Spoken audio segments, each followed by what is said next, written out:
Finally got back on here. Hello, hello, hello. Good morning. I finally got back on here. See, I was trying not to get on here with the rag.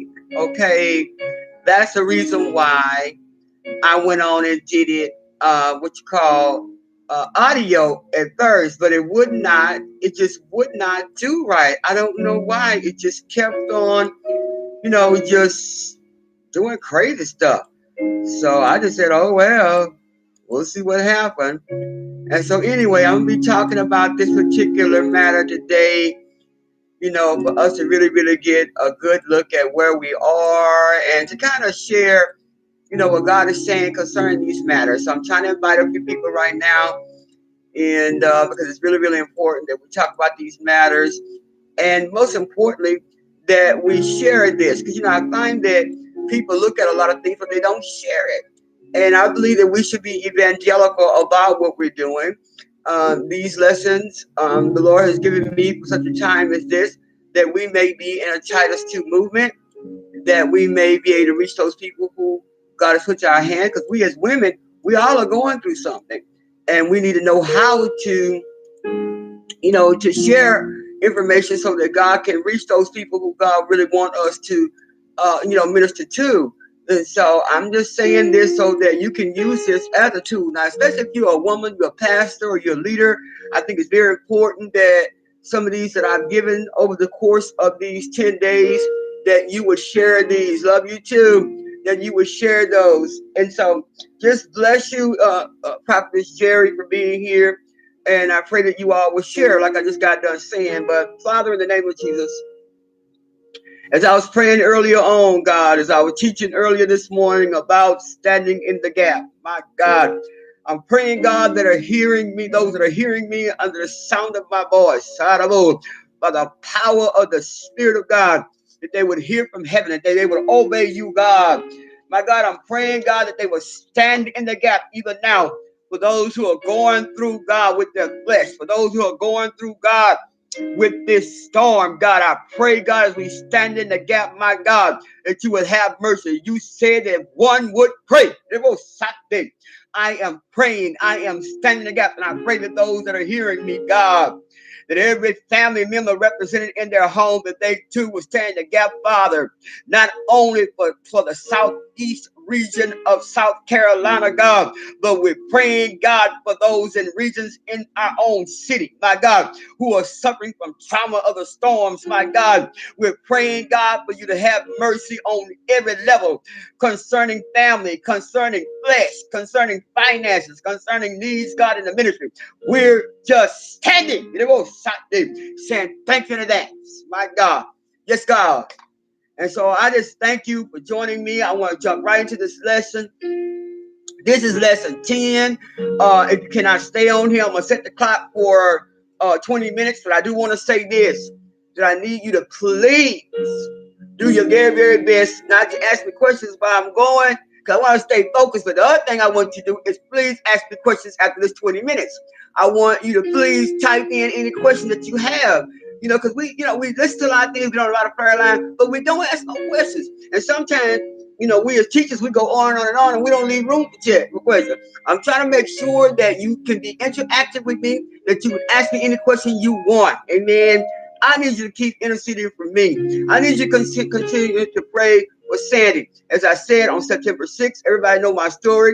That was my spiritual birthday. September 30th is my birthday in the natural. And I bless God that He's given me 63, be 64 years old, to be able to continue to do the Titus 2 movement for where we are right now for women, boys, and girls and marriages. That is my ultimate thrust, is to be a midwife to leaders and a midwife to these women in the Titus 2 movement. Lord help us all today. And so anyway, I want to start out talking about our last lesson. I want to get you a couple of notes, and then I'm going to read James 1 in just a minute. But I want to get a couple of notes so I can give a backup so you can know where to go on Facebook. It is being recorded live YouTube as well. So if you're not on my YouTube channel, you might want to go and subscribe so you won't miss any of the lessons. For this last two that I'm going to do is going to be trying to make sure you understand that we have got to have self-care. Many of us as leaders, many of us who are helping others, we're not taking care of ourselves. So I'll be talking about choosing self-care, 2 lessons on that, choosing self-care rather than reaction. We want to try to think about how we react to stuff, but you don't take care of yourself. Okay, so we need to make sure that we don't be little gods to people when God is trying to show you some burdens you're carrying ain't yours. And so we're going to go over that toward the last 2 lessons, but I want to talk about this one particularly now, and that is the FLESH-Addicts. This is one of my new books. I'm doing little nuggets out of it right now, but FLESH-Addicts is very, very important for us to understand, because what the devil has tricked us with is to make us think that we're moving in the spirit when we're actually moving in the flesh. So, and many of us have been flesh addicts in regards to our flesh, as far as the lust of the eyes and the lust of the flesh. So let me show you what I want to talk about, do a backup on these last 3 that I did a couple of weeks ago when I was out of speaking engagement. So I said, oh Lord, I forgot to finish this up. Those who are on my YouTube channel, don't forget, I'm going to be uploading lesson number 5 on the 7 principalities and powers. And so you want to make sure you read those because it's going to be talking about the different realms that we are in warfare about. I've been talking about the 4 different national sins. I think I did the last one was extreme immorality. Please go back and listen to that one. I'm just trying to give you a speed up what we need to go back and look at so we can be really, really praying strategically to come against hell, shut the gates of hell, and open heaven. Okay, stage 1. I talk about the triggers of shame and guilt. I talk about the fantasy and the control that we go through. I talk about ritualization, you know, how we find ourselves going through these rituals of, oh, I ain't gonna do that, all that. That's not really what I mean. When really we already know what we mean, we really know what we want, we really know what we crave for.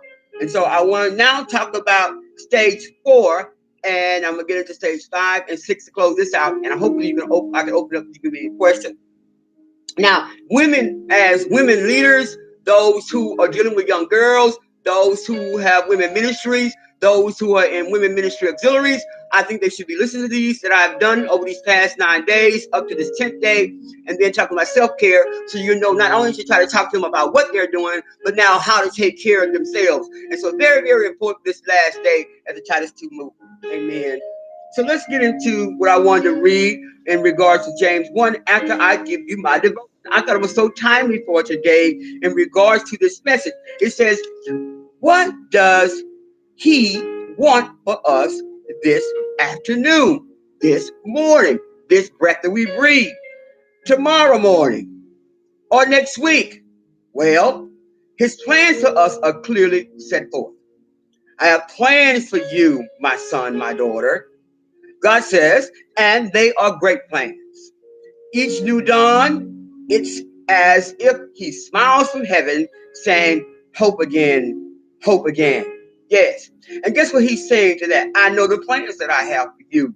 Plans for welfare and not for calamity, or to give you a future and a hope.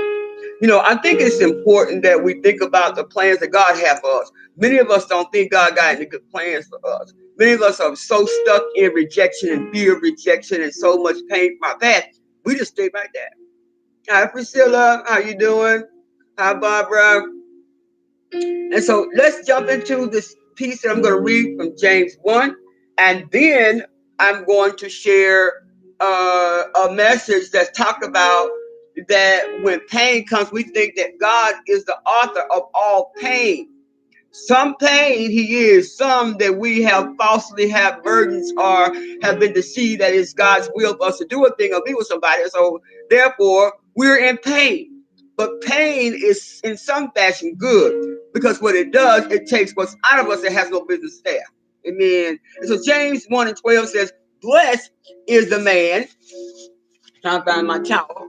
Blessed is the man that endured temptation, for when he is tried, I talked about that early on, he shall receive the crown of life, which the Lord hath promised to them that love him. Let no man say when he is tempted, I am tempted of God. Why? Because God cannot be tempted with evil, neither tempted he any man. But every man is tempted when he is drawn away of his own lust and enticed.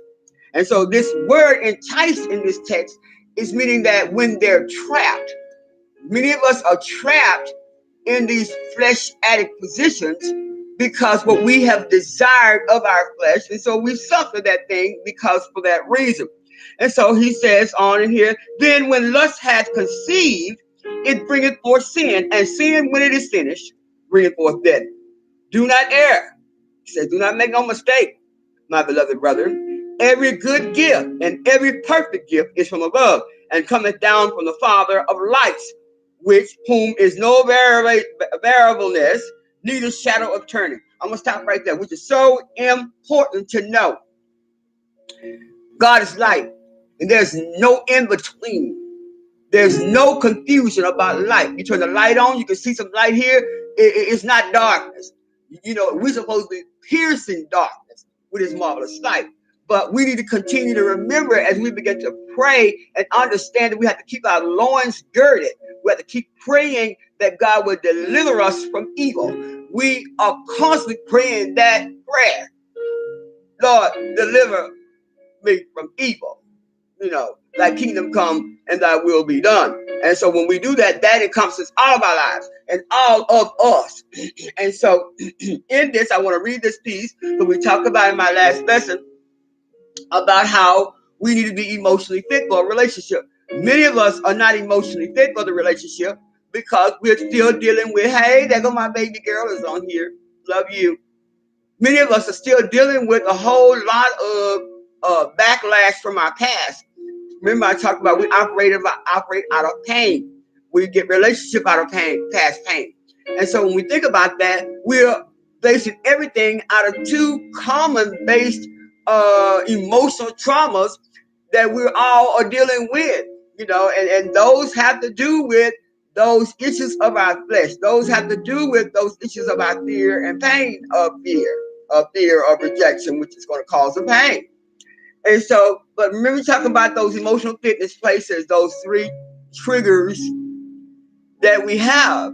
And I want to read this piece that a woman wrote that is so important for us to really kind of visualize what she is saying concerning our processing of this addictive state as I give you these three particular last cycles. Okay.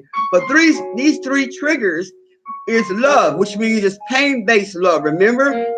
Many of you think you're in love, but it's only pain-based. It's only past issues or relationships that you have been in that cause you, I love you too, baby girl, that have caused you to be there. And so when you're there, then many times you can't move forward because you are enticed. You are entrapped. You thinking God is talking to you about a relationship when really it's your fleshly desires. It's really what you want. It's really what you really crave for. You know, the nice car, the nice house. These are all materials, but they come from the lust of the eye, the lust of our flesh. And so when we have these things, naturally we're going to want to be like how they say, you want to keep it like everybody else. You want to try to keep it 100 when actually you are less than 100 when your mind is constantly dealing with the fleshly thing.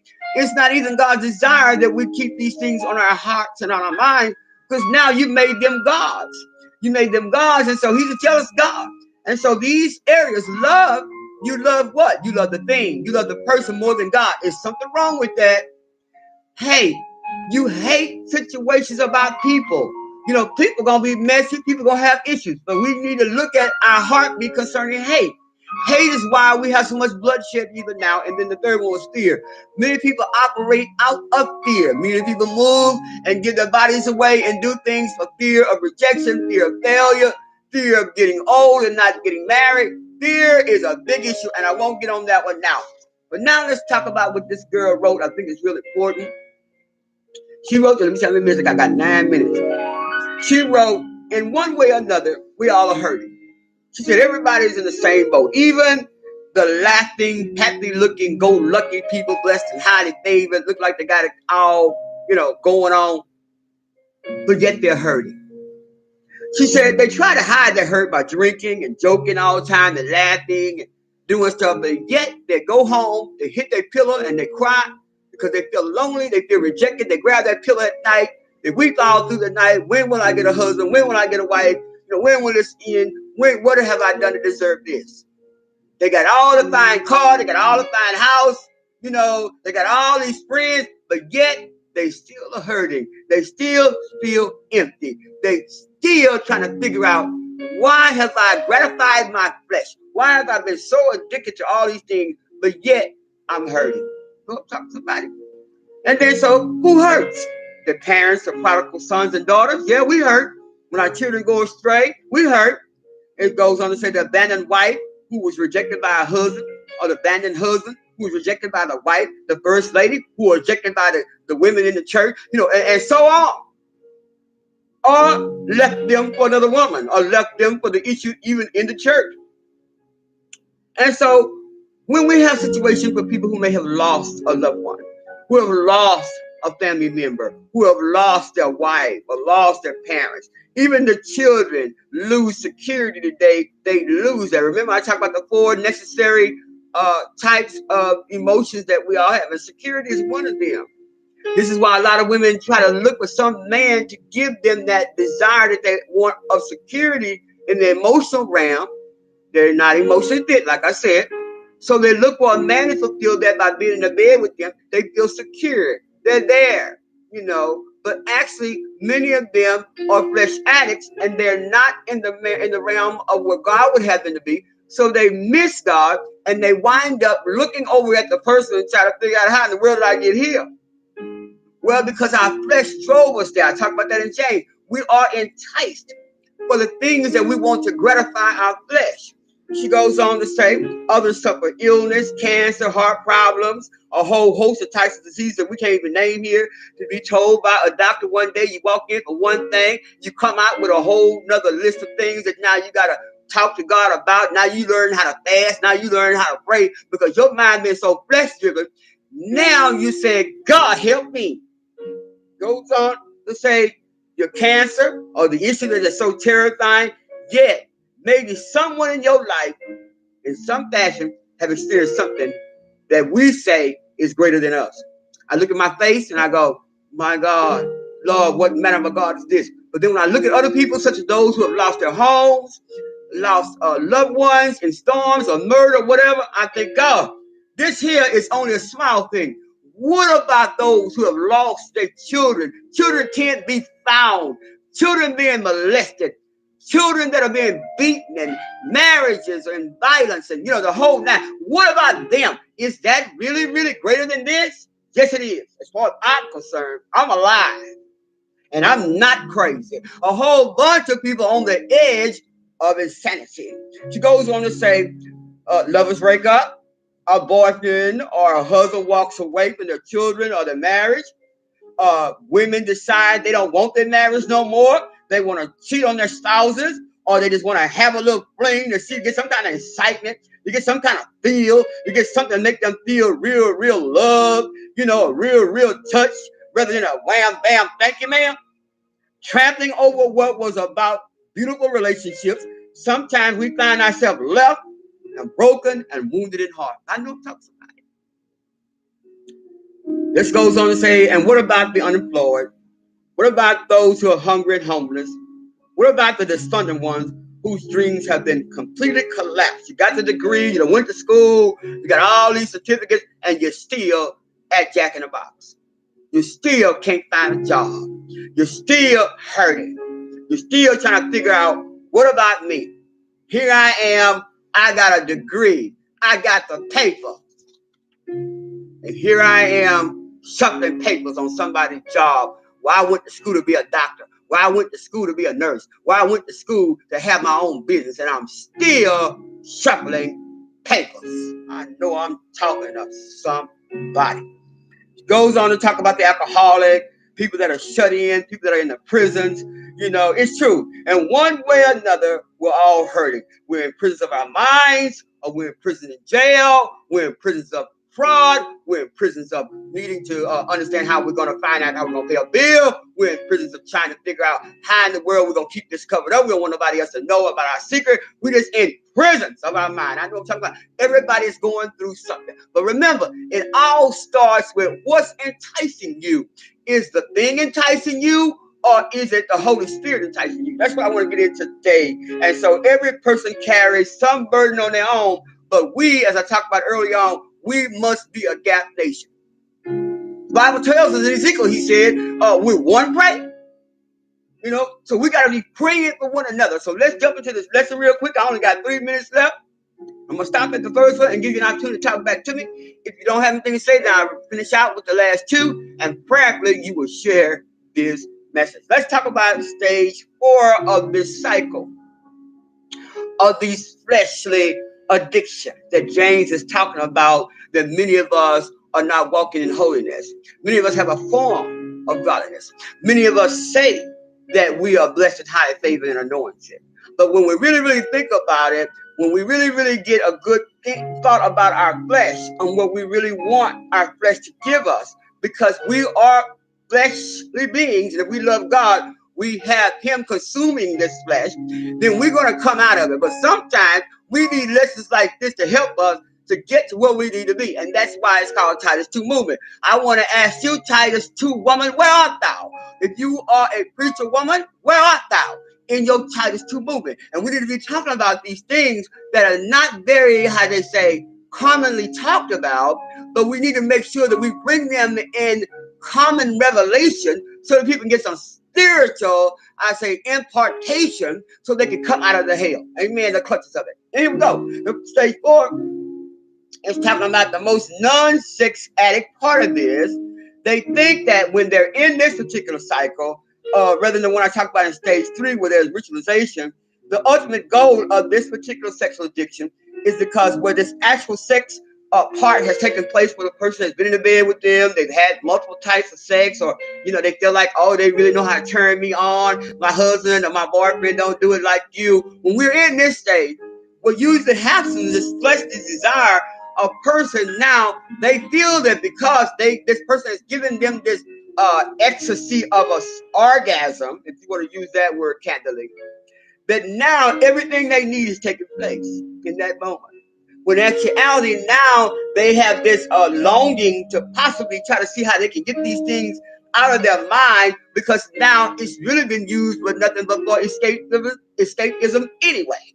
Just to escape the depressed marriage, to escape the depressed situation in the ministry. So now you just is mad that this wife don't come up to what you want, or this husband don't come up to what you want. So now you want to go and escapism sex. I know I'm talking to somebody. So worded differently is simply sex addicts. Okay. And so these common realms, we find ourselves wanting to have this addiction with sex, and we think that it's love. It's called love addiction, which is very similar. It's similar to that, but where the love addiction comes in, now you want to do any and everything.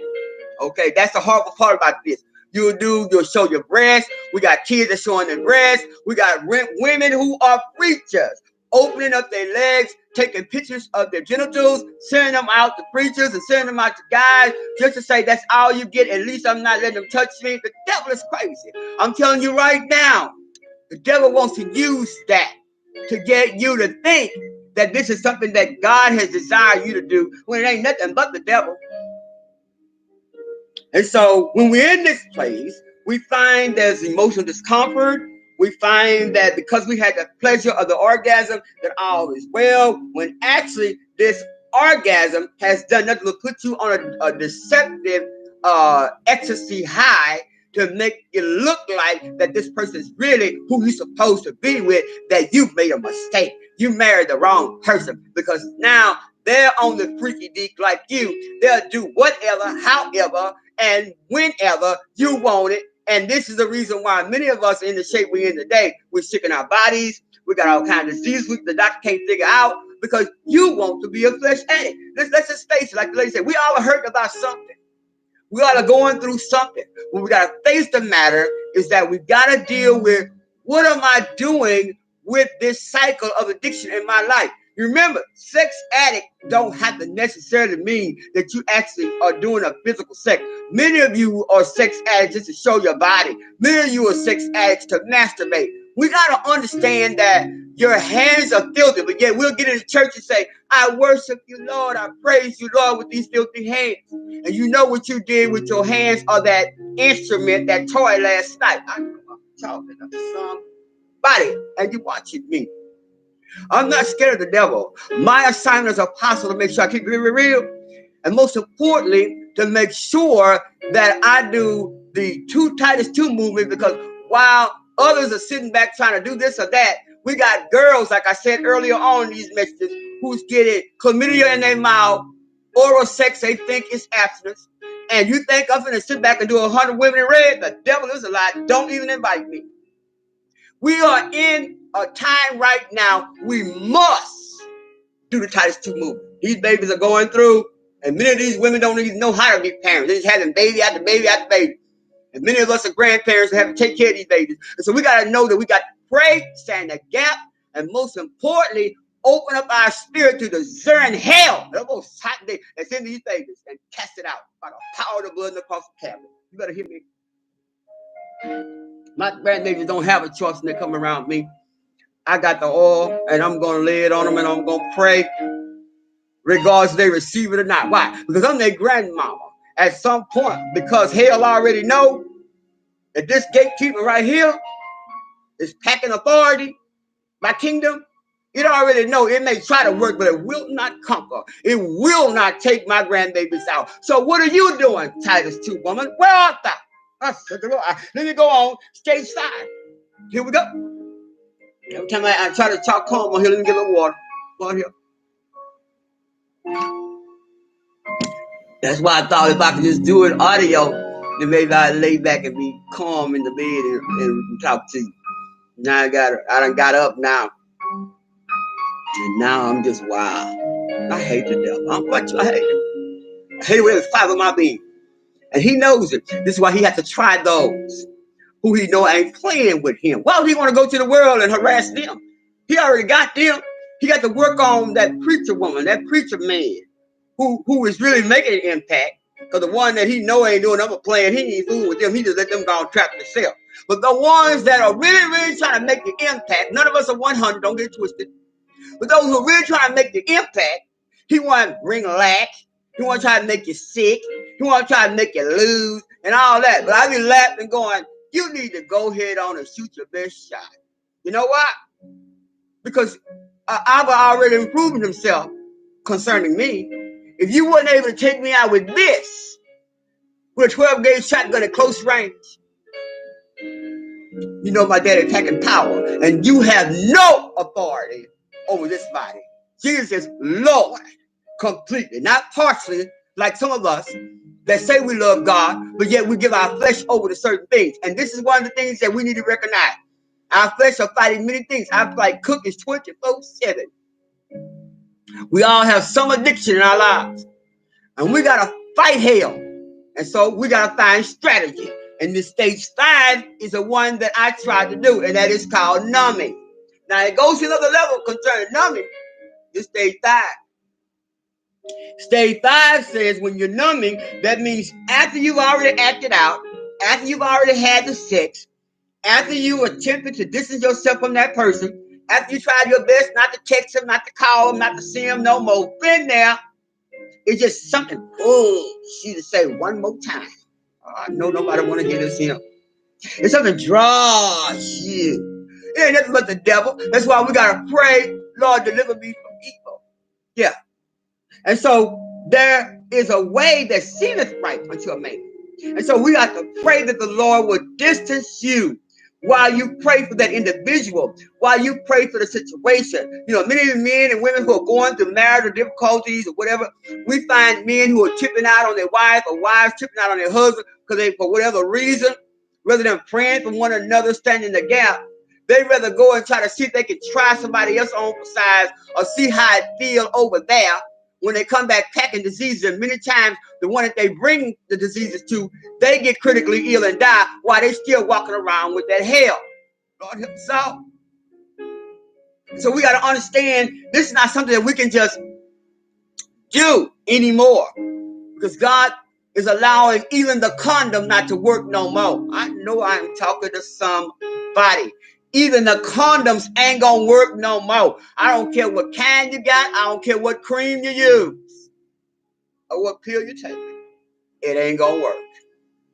And so this sex addiction, you try to keep them from coming by, so you try to numb yourself. You justify your behavior by telling yourself, if he was nicer, if she was more smaller, she too fat, she'd never smell good like you, or he never dressed like you, he don't treat me like you, oh, I love you. So we try to minimize these things, or we want to act like they're more sexier, or they're more new at sex acts than the other person. So therefore, you find a justification. You start numbing yourself to believe truth, to believe deception rather than truth. I know I'm talking to somebody. And these behaviors, as we begin to carry these on, we start to make sure the next thing we do, we start masturbating. Like I said, we start looking at pornography. We think it ain't hurt nobody because you ain't touching their flesh, when actually you touch your flesh with your hands. You touch your flesh through your eyes. What the hell?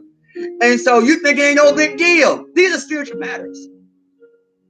And so you start to rationalize your behavior. Next thing you know, you're hooking up with them for lunch. You're thinking that, just because you're chatting on the line, ain't nothing wrong with you. A whole bunch of people ain't trying to hear this here. And it's okay, because somebody's going to get it. That's why I put it on YouTube too. Somebody's going to get it, and somebody's going to get to understand that daddy ain't happy. Okay, and daddy is in the spirit of wrath right now in this hour, that we think that he's just going to continue to be a loving God. But you forget, he's our daddy. And good fathers take care of his children, make sure they don't fall and die. God helps all. So he want to make sure that you get a whooping, so you can make sure that you cry out to him and say, save me, Lord. Save me from this hell that's in me. Save me, Lord, from this thing that I feel that I want to do. Save me, Lord, because I want to be with this man, this woman. Save me, Lord. Deliver me from evil, because I want to hurt somebody today, because I'm hurting. I know I'm talking to somebody. Anyway, you find a way that you want to hook up and you want to be online, because you want mutual masturbation. So you want to show your body. You want them to masturbate with your picture, or masturbate while you're doing a live video. No, I'm talking to somebody. You can hate all you want. My daddy got me covered in the blood. You will not be able to touch this anointing. Daddy is somebody big and bad. You don't want to touch him about me. Anyway, and so people start to masturbate online. They start cheating. They don't actually touch each other. But even that person, because they got the name, remember I talked about soul tie, because they got your name, and because you know their name, now you're calling out their name. Now you're doing witchcraft. Oh, Johnny. Oh, I love you. And touching yourself. Oh, Mary. Oh, baby. And you're masturbating, calling out the name. Now you're doing what they call astral projecting in the spirit. Oh, God. Astral projecting your body in the spirit, so they can actually feel you. I'll never forget, I had a pastor who astral projected himself in my bed. And I said, the devil is a lie. You got the wrong one. I began to bind and loose and pray against that thing. And in the spirit, I got my oil, and I started just praying over him, saying, loose your hold, get out of my bed. Because many of us women are so lonely, we let them demons stay in the bed with us. We make love to the demon. Oh, God, I don't want to preach. I thank God for the anointing, but it's costly. See? And so, stage 6, we're in this blame and guilt place. We're forced in this stage to try to protect ourselves and cover ourselves, but it ain't going to work. Because hell, like hell, dark draws darkness. And so stage 6, now we're in the despair and the shame and the guilt. And eventually, as we are numbing and we are in denial, we start to think that these things that we have done, or we're trying to cover up, that they're going to just disappear. Don't go like that. Some things are going to have to come out by fasting and prayer. You're not going to be able to say that I'm praying. You have to fast that hell out. It's going to cost you. It's going to cost the fasting of that name that you call, the fasting of your hands being clean, and your heart, and your eyes, and your flesh being dedicated back to the Lord, being sanctified all over again, letting somebody lay their hands on you to cast that hell out of you. God help us out. And so when these realities, these things that you're trying to escape, because that's right, Prophet Jerry, that ignorant and that succubus spirit is real. And so they begin to make you become depressed. They begin to give you anxiety. Those spirits begin to give you fear.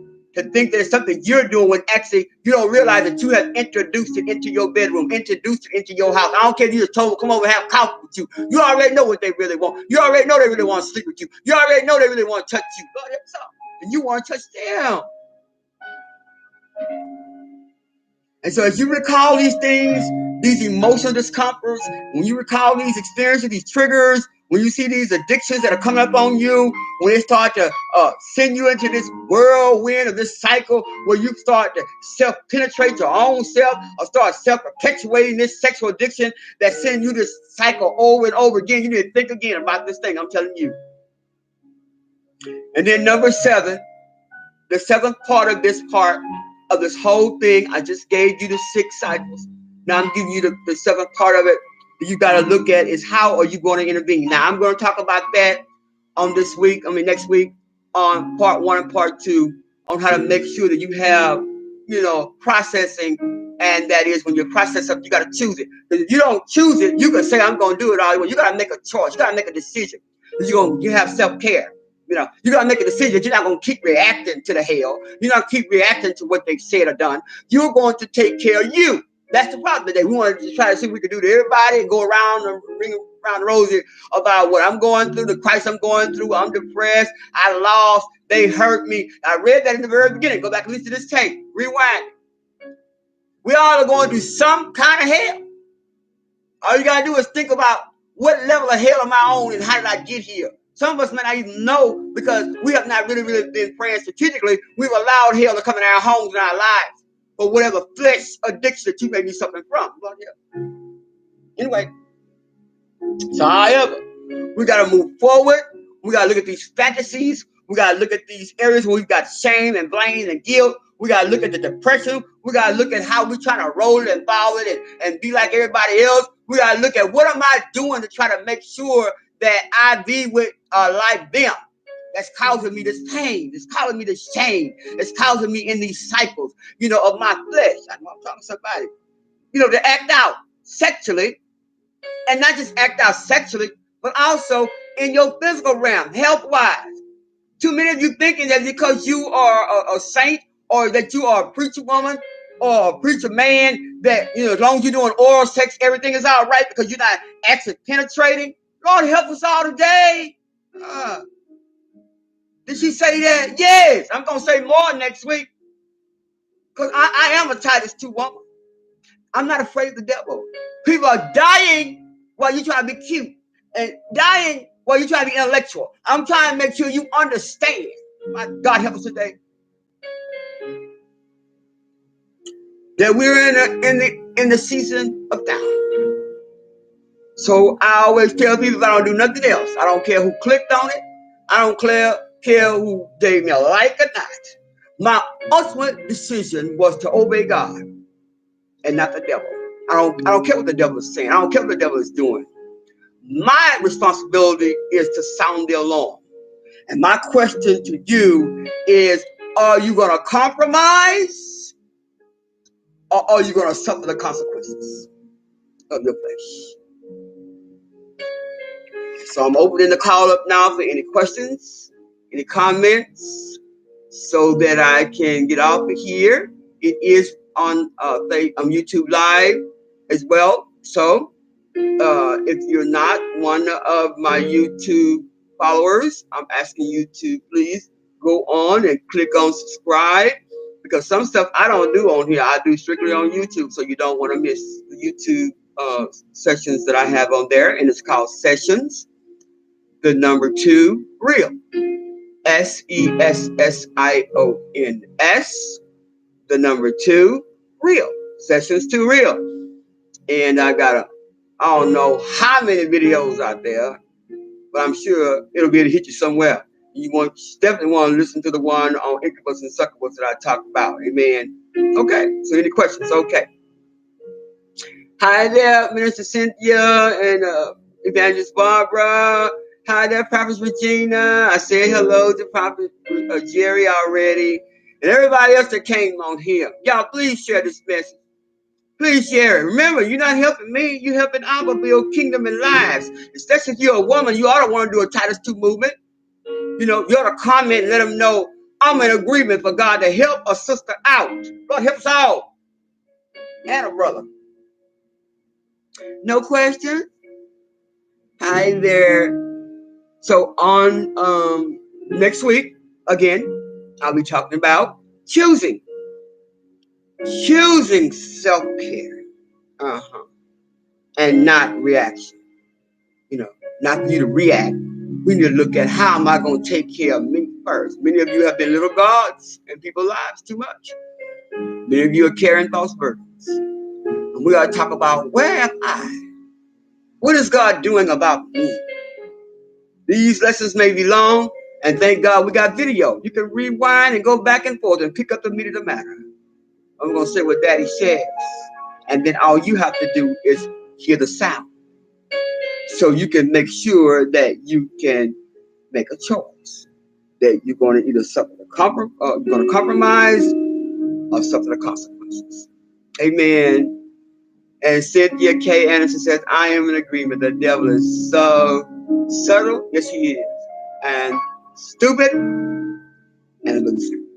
Well, God bless you so much. I pray that you all will be with me when I come back next week and that you will share this message. We'll talk soon. Amen. Love you. Please share it. Talk to you later. Thanks for joining me. Bye-bye.